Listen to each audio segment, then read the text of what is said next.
You feeling confused, kid? Disconnected? Mayor Simpson has vowed to redouble anti-terrorist efforts. Benjamin Walker, also known as the Voice of Freedom, is a known terrorist figure who recently slipped through our borders. Walker's a spark. People will follow him. We gotta get him back. It's always difficult to decide where to put your first-person shooter dollars. Another contender for that money is here. Homefront The Revolution. It's out on Tuesday, so it's going to be out really, really soon. If you haven't heard about the game, it's quite a treat. I've actually got a chance to play it a little bit. It's a lot of fun, a little bit different too. I'm speaking with Will Powers from Deep Silver, part publisher and developer on the title. Thanks, Will, for joining the show. Thank you so much for having me, Andy. You pretty much hit the nail on the head there. We're not trying to reinvent the genre. We're not trying to do something that everyone else is trying to do because it really is a crowded space. But we feel like Homefront The Revolution brings something new and different here in this open world shooter. It gives players a lot of creative freedom to do really what they want to do in this world. Let's set the stage a little bit because I think the backdrop is really important for this title. It really adds a lot to the experience. Why is this title different in terms of the story? So we really like the idea of creating this alternate future. There's something really cool about taking something that's very familiar. We set the stage with a near future Philadelphia. We recreate the city kind of using iconic landmarks. Independence Hall. There's a Liberty Bell. There's one scene right around City Hall as well. But using something that's very familiar, but adding a little bit of a twist to it. So kind of a butterfly effect of North Korea has taken over the entire country, so you're in an occupied world. So it's familiar yet alien at the same time. And then that's really where the game takes place. You're as opposed to the reality where North America and its civilization, they were one of the most powerful, strongest cultures in the world. It's the opposite. We're turned on our head. We're at the mercy of another country. So it's a really cool role reversal there, where you're playing with a lot of tones and epitaphs that are the opposite of what you would expect. What does that framing device really do to the world in terms of gameplay? You know, how does this world visually look different? Because when you read on the page that, North Korea took it over, it runs the gambit of what your imagination could draw after that. So what choices did you guys make to see, I guess, the effects of that kind of takeover in a world like North America? Well, it's far and wide.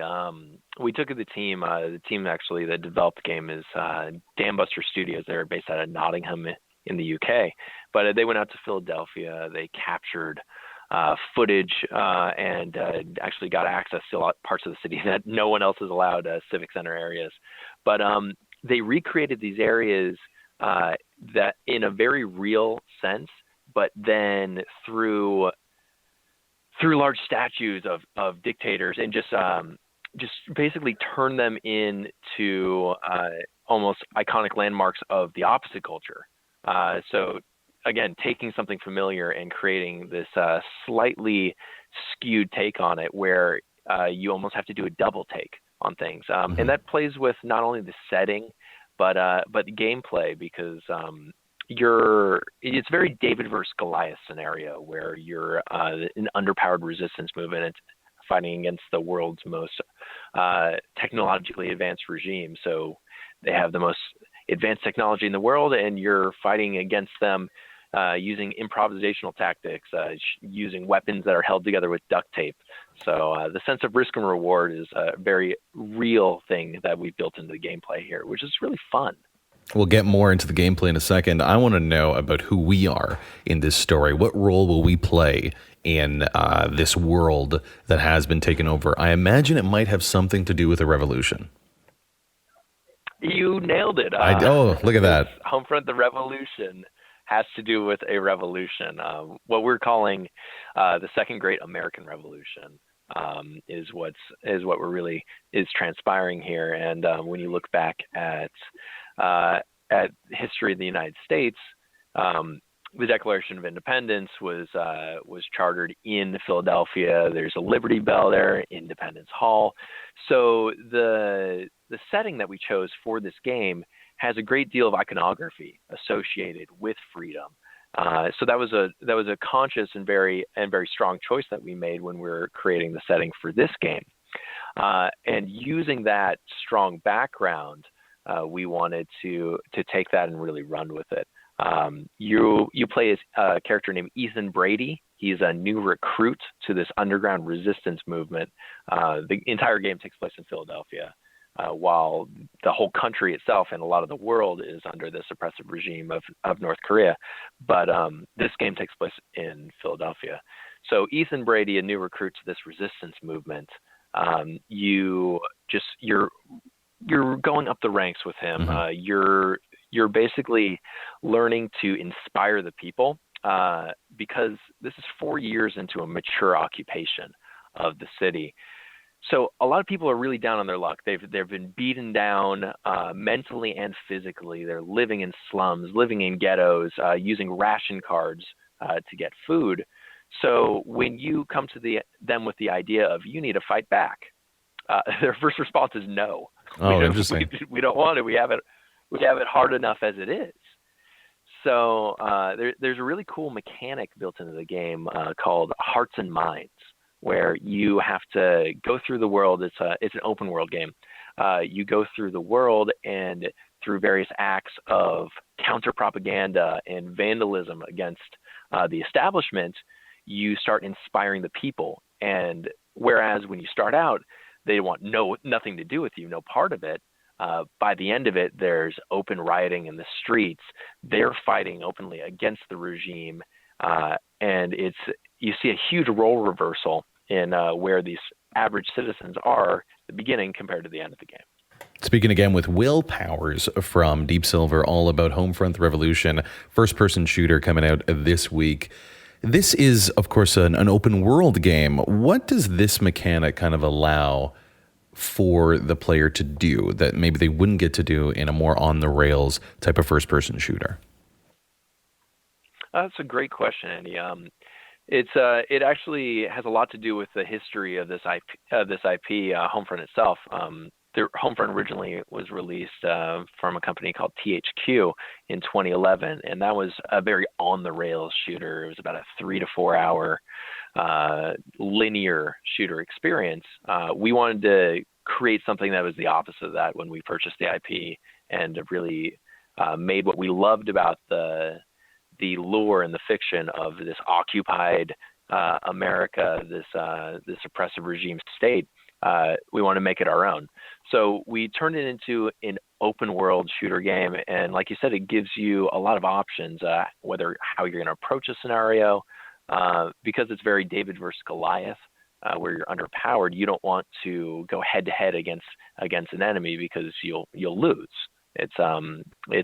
You're not playing as a super soldier. You're not playing as even a ex-soldier. You're an everyman in this situation, and you have to use your mind and your brains to outsmart a much stronger enemy. So the open world tactic turns this game into really a thinking man's shooter, where you have to utilize everything at your disposal to come out ahead in every scenario. See, I think that right there would be a big draw for so many people, because the idea that you're just dropped into a world and you're a super soldier and you can do everything, it's fun, but it has been done a lot before. If, like for me, I love playing games where I have a real stealthy option, where I could take just a different way, a thinking man's way, like you said, to deal with difficult things to get over in the game. For a player like me, what kind of options do you have in place to achieve the objective? You are doing half my job for me. I'm excited about this game. I've been eager to play it. Yeah. There are a lot of options you have.